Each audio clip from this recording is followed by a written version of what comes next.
Well, it's brilliant to be here. It's the most important thing, and even more important than that, it's brilliant that you're here. And I just wanted to start off by paying real tribute to the courage and persistence of the families of the people we're talking about tonight, who have, through thick and thin, continued to keep their names on the agenda. So I really did, from the bottom of my heart, wanted to say that to begin with, that thank you for doing what you're doing. And I think it really puts a responsibility on all of us to make sure that we do everything in support that we possibly can. I'm very grateful to John for the opportunity of saying a few words at this meeting, and nothing that I say is going to be any news to you, I'm quite sure, but I hope it will at least reassure you that there are many members inside Parliament, not reflected really by the fact that there aren't so many of us here tonight, but there are many members who share your concerns and are very, very committed to working on them. I wanted to take the opportunity as well to send a message of support to Talha, to Gary, to Richard and to Babar, and say that I can't imagine what it's like to be in their position, but I know that they must take comfort from the unceasing efforts of their friends and family. The key reason we're here tonight is to send a very clear message to the government that it would not be in the public interest for anyone to be extradited to the US from the UK until the urgent legislation called for by Parliament over 6 months ago now has been passed. Of course, extradition is even more on people's minds today, following the headlines about Julian Assange. And although in his case no request for extradition to the US has been made, his decision to seek refuge for fear that the US is out to get hold of him is a reminder, I think, about the power of US influence. Now, we're not here tonight to pass judgment on the guilt or otherwise of the UK citizens who find themselves facing extradition. What we're concerned about, and what you're concerned about, is about fairness and about proper process. The 2003 US-UK extradition treaty is deeply unfair and deeply biased against UK citizens. And we're here to point out that justice cannot be done while the process remains so flawed and so heavily prejudiced. And it's a desire to make sure that our treaties give our citizens fair protection from other states that I think bring us here today.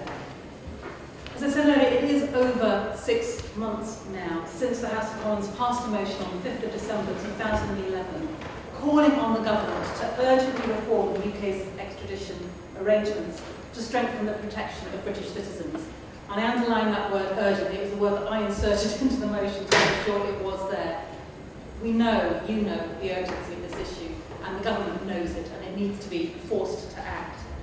And we're still waiting for action from the government. And that's why last month I put down early day motion 128, calling again for the will of the House to be acted upon. And that will is that we have, as a matter of urgency, a bill to enact the safeguards recommended by the Joint Committee on Human Rights. It's not acceptable for the government to ignore democratic will of the House of Commons as they are persisting in doing. The government should be pursuing the amendments to the UK-US Extradition Act 2003 and the EU Council Framework Directive 2002 on the European Arrest Warrant that are necessary to give effect to Joint Committee's recommendations. And yet again, as I say, to date, no action has been taken. Now, in March, our hopes were raised following the announcement by President Obama and the Prime Minister of a joint initiative to look into the operation of the extradition treaty. Yet again, nothing has actually happened, and time is now short, as the We Are Babar Ahmad campaign reminds us. We know that in the case of Babar, the CPS hasn't even seen the bulk of the evidence in coming to its decision on whether Babar should be tried here. That is outrageous, nothing short of outrageous. Other members may well have received a moving email sent this week from Babar's father. He points out that in just over 3 weeks it's likely that Babar will be extradited to the US, where he faces the prospect of being imprisoned for life in solitary confinement in a supermax prison. It is deeply disappointing and frankly baffling that the European Court ruled in April that there will be no violation of human rights for those facing life and solitary confinement in supermax conditions. I simply don't understand how they arrived at that decision.